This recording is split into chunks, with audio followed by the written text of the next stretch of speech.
ఆ గద్ద బారి నుంచి ఎలా తప్పించుకోవాలా అని ఆలోచించిన పావురం వెంటనే, నన్ను చంపి తినడం వల్ల నీ ఆకలి ఒక్క పూట మాత్రమే తీరుతుంది. నన్ను వదిలేస్తే మా అడవి నుంచి రోజూ ఒక పావురాన్ని మాయ మాటలు చెప్పి నీ వద్దకు తీసుకొస్తాను.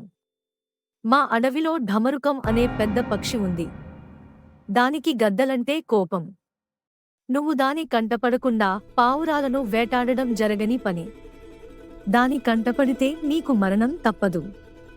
కాబట్టి నీకు ఎలాంటి శ్రమ లేకుండా నేనే పావురాలను తీసుకొస్తాను అంది. ఆ మాటలు విన్న గద్ద, సరే నిన్ను వదిలేస్తాను. ఈ చెట్టు నా నివాసం.